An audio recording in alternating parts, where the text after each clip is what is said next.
Los siguientes testimonios son historias reales de los miembros de la iglesia Hammam en Chuncheon, Corea del Sur. Estos testimonios fueron presentados en Canal C y han sido doblados al español.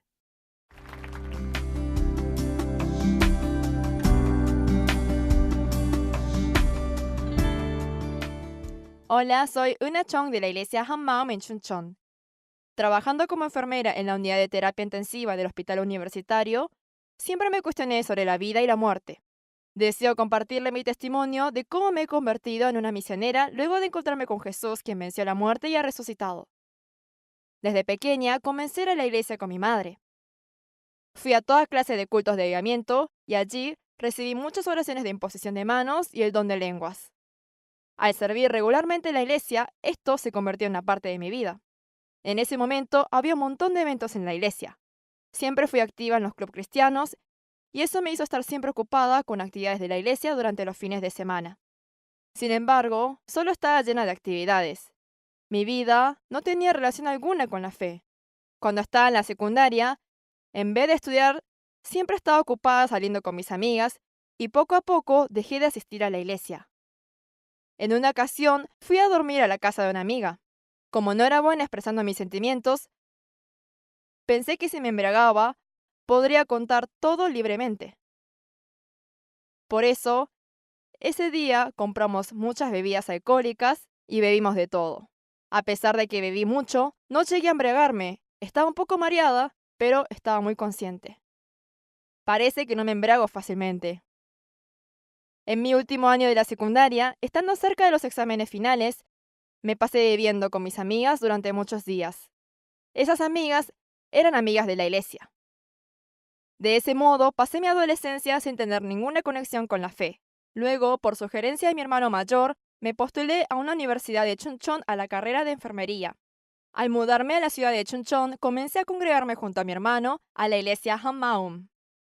Sinceramente, no quería asistir a la misma iglesia que mi hermano, porque mi hermano, desde que comenzó a ir a la universidad, se había metido mucho en la vida de fe. Siempre andaba con la Biblia en su mochila y me decía que estaba viviendo en el dormitorio de la iglesia.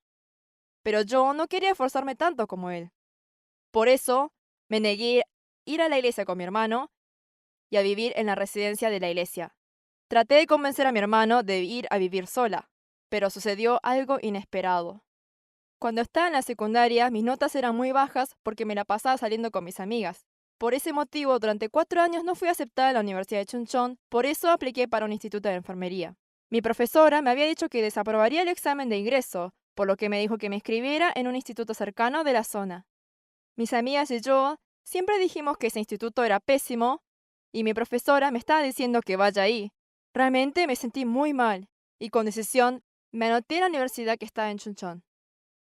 Pero adivinen lo que sucedió. Aprobé el examen de ingreso a la universidad, que mi profesora había dicho que no ingresaría.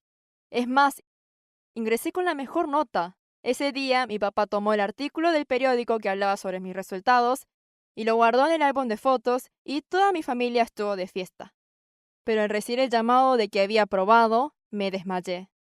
Literalmente me desmayé. Estaba muy nerviosa por los resultados del ingreso, por lo que dormí muy tarde.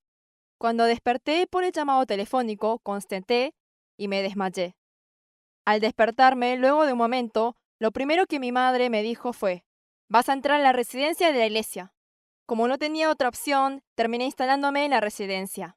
Luego de un tiempo fui al hospital a hacerme un control, pero todo andaba bien con mi salud. En ese momento, comprendí que Dios me había dado un cachetazo para enviarme a ese lugar. Pude entender que Dios había permitido mi ingreso a la universidad con la mejor nota, algo que era imposible para mí, y permitirme disfrutar de esa gloria para abrir los corazones de mis padres. En ese entonces, una estudiante más avanzada en la carrera de enfermería me dijo que nunca antes en la historia de esta universidad hubo alguien que haya desaprobado 4 años consecutivos y que luego ingresara con la mejor nota, y que estaba preocupada de que la reputación del colegio cayera. Sin embargo, como pensaba que Dios estaba guiando esos momentos, estaba muy conmovida, por lo que pude comenzar muy alegremente la vida en Chuncheon. Luego de graduarme, me transfirieron al hospital universitario en el área de cuidados intensivos. Esta área era muy compleja de sobrellevar para una joven que recién se insertaba en la sociedad. En ese lugar pude ver frente a mí situaciones que solamente veía en la televisión o en las películas. Muchos de los pacientes en terapia intensiva y en neurocirugía estaban inconscientes. A los pacientes se les clasifica desde la A hasta E según su estado de conciencia. Generalmente las personas con nivel C vuelven a la normalidad, pero los pacientes en D o en E tienen muy pocas probabilidades de restablecerse. Los pacientes de clase D están en un estado en el cual a veces suelen reaccionar a los pellizcos. En cambio, los pacientes en E están en coma y no reaccionan a ningún estímulo y tienen las pupilas abiertas. En ese estado, no pueden mantenerse con vida si no es por un respirador artificial. Pero la mayoría de los pacientes de neurocirugía en terapia intensiva se encuentran clasificados en D o en E. Los pacientes no tienen ninguna vestimenta, la orina es vaciada a través de un catéter y los alimentos se introducen a través de las ondas nasogástricas. Si bien la respiración de los pacientes depende de los respiradores artificiales, ellos parecen no estar vivos. A pesar de que son muchos los pacientes en terapia intensiva, las enfermeras se la pasan riendo y hablando. Trabajan de esa forma. Era muy extraño ver esas situaciones. Sin embargo, poco a poco me fui acostumbrando a esas circunstancias. El mundo de la enfermería es como la jerarquía del ejército. Obviamente, como está en riesgo la vida, debemos evitar todo tipo de error, pero es de temer el orden estricto impuesto por las mujeres. En el hospital, cuando una enfermera con mayor antigüedad reprende a una nueva residente, llamamos a eso quemar. Esto es porque al reprendernos, pareciera que quemara nuestros corazones. Una de mis amigas tuvo que soportar la quema durante toda la noche de una enfermera mayor y ella no pudo aguantar más y simplemente se fue a su casa. Obviamente, al día siguiente fue quemada severamente. Es por eso que tenía mucho más miedo a ser quemada que ver a un paciente morir. Las enfermeras de la unidad de terapia intensiva tienen la fama de ser severamente fuertes. Sin embargo, incluso estas enfermeras que se veían fuertes tenían dificultades cuando un paciente llegaba a un estado crítico y moría durante la reanimación. Luego, todas salían a beber alcohol para hablar sobre ello. Si bien no bebía con ellas, en mi corazón había un gran pesar. Un día me tocó cubrir la guardia de la noche. Una señora de 50 años fue internada inconsciente por una hemorragia cerebral. Fue intervenida quirúrgicamente, pero no había esperanzas para esta mujer. Pero el acompañante del paciente nos pedía desesperadamente que salvemos a su esposa y nos pedía que hiciéramos acupuntura con ella. Nuestro equipo médico se rehusó a escuchar la petición de este hombre y la señora estaba empeorando. Durante esa noche que yo estaba cubriendo la guardia, la presión sanguínea y el pulso de esta mujer comenzaron a disminuir hasta llegar a la muerte. El doctor llamó al responsable del paciente para hacer la declaración de la muerte, y sin aprobar el acta salió de la sala. El corazón del paciente ya estaba detenido y estábamos sin poder presentar el acta de difunción y el tiempo seguía pasando. El responsable regresó ebrio a la sala de terapia intensiva, causando un gran alboroto toda la noche, y gritó: «Ella murió porque ustedes se rehusaron a usar la acupuntura». Golpeó las paredes y pateó las puertas. Todas las enfermeras se escondieron por miedo. A eso de las 5 de la madrugada, el responsable del paciente se acercó nuevamente y en llantos dijo: «No habría trabajado tanto si hubiera sabido que ibas a morir así». Lloró diciendo: «¿Así tiene que ser la vida?». Y sin otra alternativa, tuvo que trasladar el cuerpo de la mujer. Como yo era la enfermera a cargo de esa paciente, toda esa situación me afectó mucho. Luego de completar mi turno de esa difícil noche, me retiré a las 8 de la mañana. Las otras enfermeras se estaban reuniendo para ir a almorzar y consolarse entre ellas, pero como yo no me sentía bien, regresé a mi casa.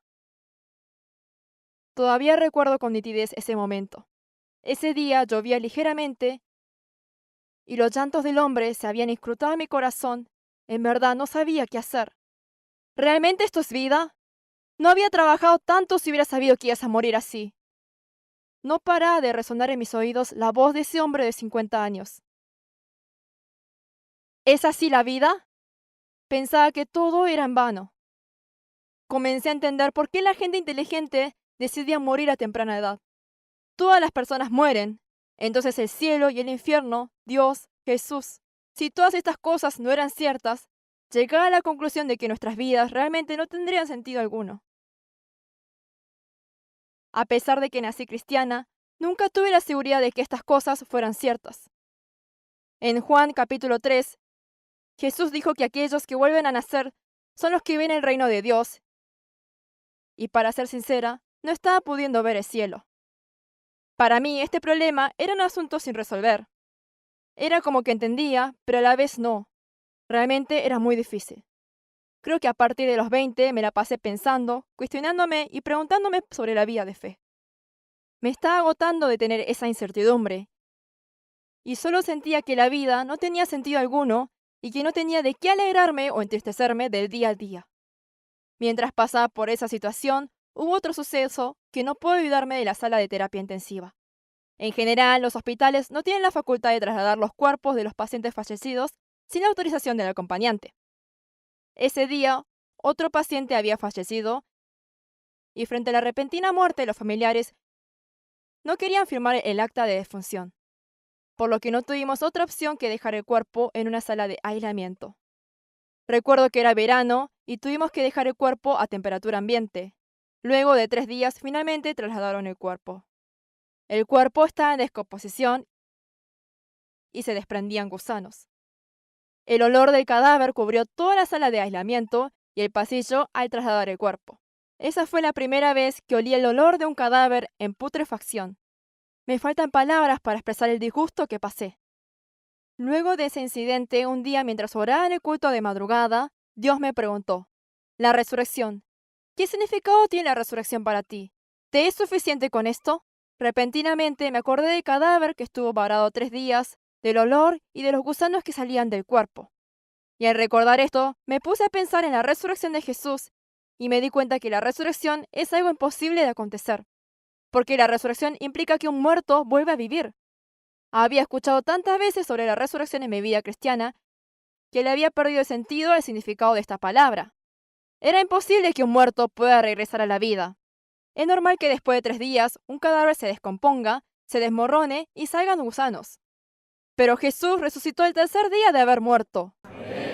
Yo como enfermera realicé varias extracciones de sangre y la sangre, luego de ser extraída sin que pase mucho tiempo, se disocia en sangre y en agua. Pero cuando Jesús le clavaron la lanza en el costado, salió sangre y agua. Entonces, eso quiere decir que Jesús realmente había muerto, que realmente resucitó.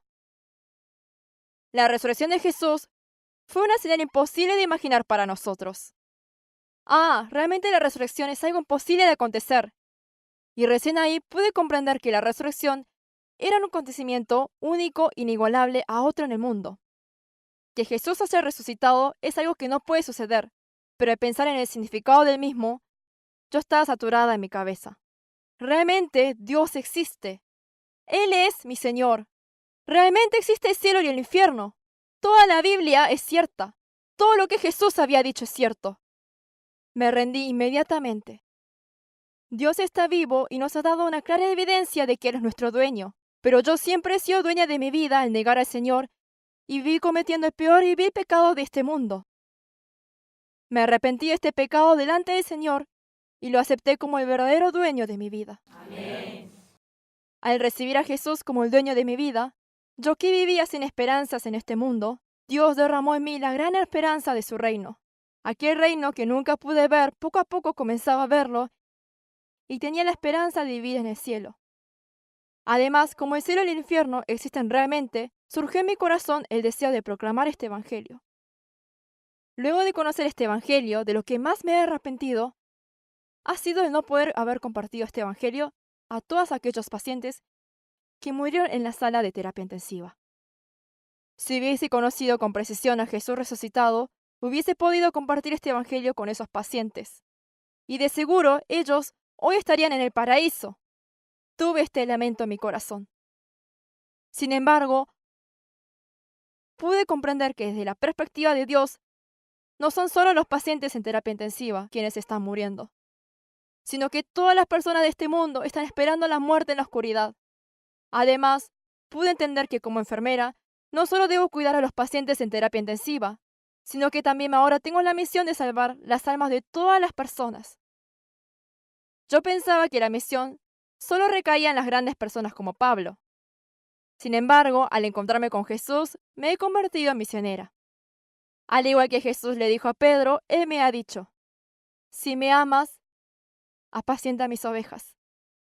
Y yo respondí con un amén a sus palabras y confesé que entregaría toda mi vida para salvar almas y hacer discípulos de Jesús. Hoy estoy sirviendo como obrera a las almas que Dios me ha encomendado en la Iglesia Célula. Al comienzo, cuando comencé a liderar la Iglesia Célula, Dios derramó su corazón en mí a través de cada uno de los miembros. En una de ellas había una hermana que estaba pasando por momentos difíciles. En realidad, era una hermana que conocía solo de vista, pero extrañamente Dios puso en mi corazón que orase constantemente por ella. Cuando yo quería dejar de orar por ella, Dios me mostraba su corazón por ella.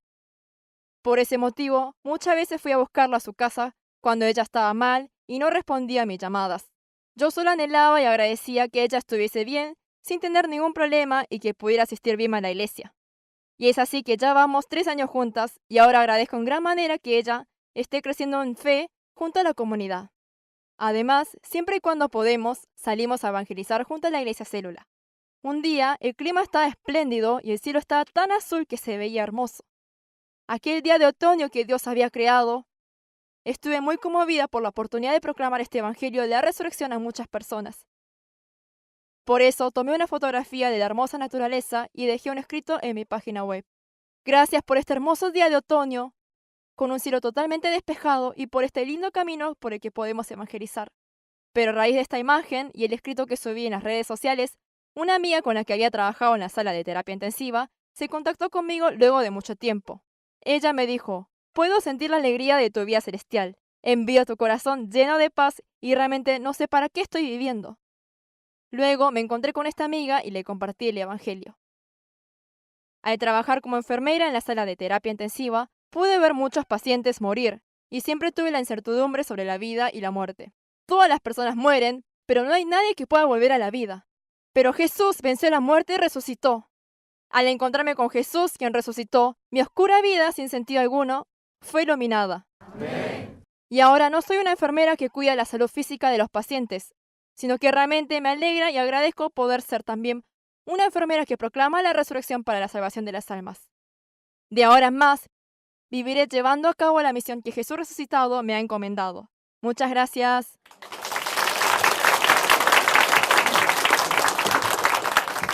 Visítenos en facebook.com HMU Only Jesus o búsquenos en Google escribiendo HMU Solo Jesús.